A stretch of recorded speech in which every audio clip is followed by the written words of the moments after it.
This is a question that I've been asked so much, and I cannot wait to answer it for you guys. As you can see from the description below, we're going to talk about how fast it is to obtain a CNA certification, to become a CNA. I'm going to talk about 3 different ways you can go about it. And yeah, I think that's all I got. But before we get into it, go ahead and like, go ahead and comment, go ahead and subscribe. I drop weekly videos about healthcare industry, especially regarding CNAs and nursing students. So yeah, if you want to get into it, stay tuned because we are about to get into it.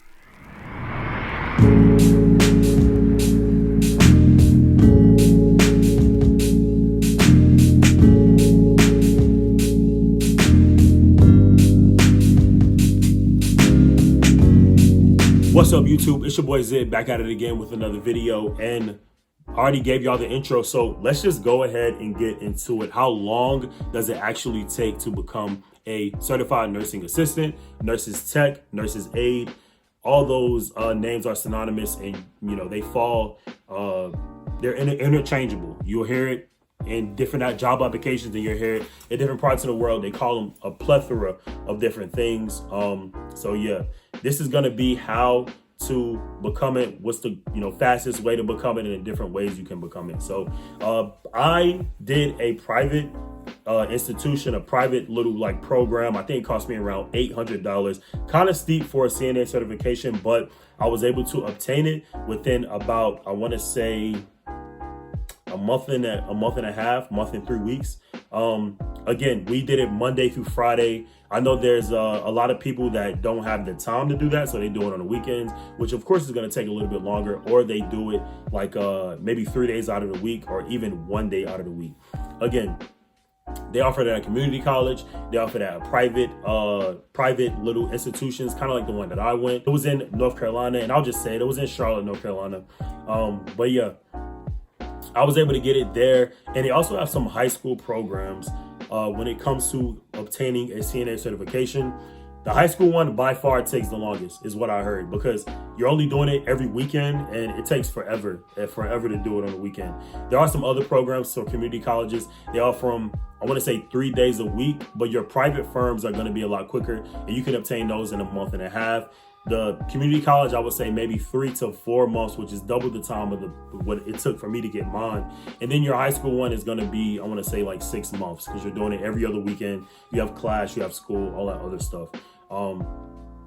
Those are the 3 different ways that you can do it, but the steeper the price is going to be your more private institutions. The cheaper prices is going to be your high school. I think some high schools are even going to let you do it for free. All you have to do is just apply for it. And then your community colleges are a lot cheaper as well. I think they run around maybe $150, $179. Super duper cheap, but that's the some of the simpler ways that you can get into it. It doesn't take long. Once you finish the program, I think the longest part is obtaining your actual certification number.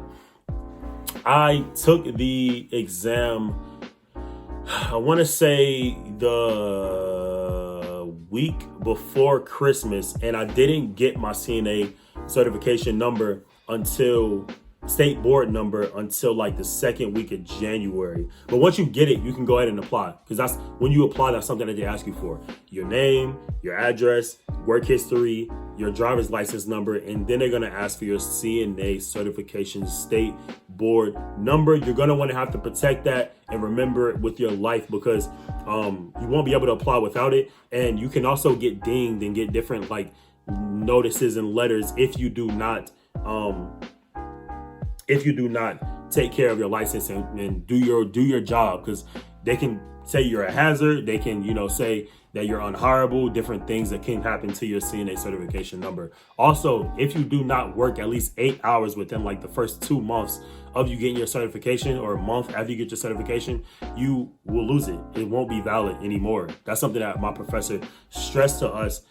She was like, if you want to go ahead and volunteer 8 hours somewhere, go ahead and get your 8 hours in so you do not lose it, because say you're in school, you're not ready to work as a CNA, or your program that you want to do requires you to have it, but you don't want to work as a CNA, you will no longer be valid to work as a CNA or have your CNA certification if you do not work at least 8 hours within that first month and a half. I think it's like 30 days. 30 to 60 days. So what I did was, the second I got my number, I knew that I was gonna want to work in a hospital, but I started off in a agency doing facilities. So the facilities that I worked in were your more SNF long-term care facilities. I was able to make anywhere from, it was Christmas time or holiday time, so I was able to make anywhere from, I want to say like 24 or 23 all the way up to 32. I did like 4 weeks in a facility making $32 an hour, and the agency was lit. But I told y'all before, the hospital is way, way, way better than an agency. I also put it in the description below, different videos that I've done talking about the two differences and which one I prefer. Hospital. I prefer the hospital because in a nursing home, you don't take as many vitals. You really just take temperature and you keep the patients clean and dry. I mean, not to say, I mean, that's just typically the job of a CNA, but at the hospital, you have access to do a lot more different skills, a lot more different opportunities, and focus in on a lot of more different specialties when it comes to nursing. And if you are in nursing school, you want to become a nurse, or you want to be in the healthcare industry, it helps you get a better idea of the options that you have. I worked on a progressive care unit for stroke, so your neuro progressive care, and I was able to deal with a bunch of different things, which is like your stroke patients, your aneurysm patients, spinal tap recovery patients.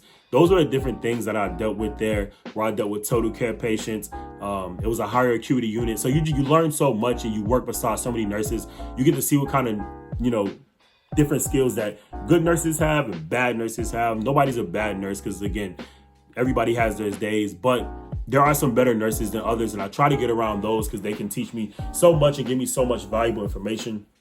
And if you're in a hospital, you'll have that as well. I'm soon going to be transferred to a cardiac unit, and I'm so excited because it's a different opportunity. Also, I'll have more autonomy over my schedule, which is really big, because while in school, it has been kicking my behind, and also trying to get this content out for y'all. But I enjoy it. And the hospital is super duper fun. Yeah, I've been having so much fun in the hospital, I'm not gonna lie. Nursing homes, also, you have more access to money, but you won't be learning as much. You won't be able to work with as many, great and valued and smart nurses that can teach you so much about the industry and so much about the field. But yeah, those are the 3 different ways that you can become a CNA. If you have any other way, go ahead and let me know below. I do know in some states you can challenge the board, which means you do your own study and you get the CNA Pearson book, and you just test. You test and you do well and you pass, and you just pay for your own CNA state board test, and you can pass that way too. I don't know anyone except one person, it was years ago, that was able to do that. I wouldn't recommend it, only because I feel like when you do the CNA certification, you're learning from a specific nurse, and depending on your studying style, there's a bunch of valuable information that my instructor was able to give me. And if I didn't have her explain some of that stuff to me, it would have went over my head and I would have had to learn the hard way. So yeah, I don't want to make this video too long. Those were the quickest ways that you can do it. I'm glad I was able to answer this video, because this is a question I've been getting a lot. There are a bunch of different options that you could take when obtaining your CNA certification, but these are just some of the specific ones. Hope this video helped. Go ahead and like, go ahead and comment, go ahead and subscribe. We're almost at 1,500 subscribers, and that's a big deal for me, because I remember when we had 30 and 40 and 200 and then 500, and then we plateaued, and I never thought I was going to be able to hit this so fast. Just in July, we were at like 980, 1,000 already. You know what I mean? So appreciate the support. That's all I got for y'all on this video. Let's keep this video under 10 minutes, and let's get this video to 50 likes. So go ahead and drop a like right now. Also, like and comment. If you're going to like, go ahead and comment and let me know what you're thinking. It doesn't have to be related to the video, but it might give me an idea for another video. So I appreciate you guys for watching. Stay tuned for more. That's all I got for y'all in this video. Peace.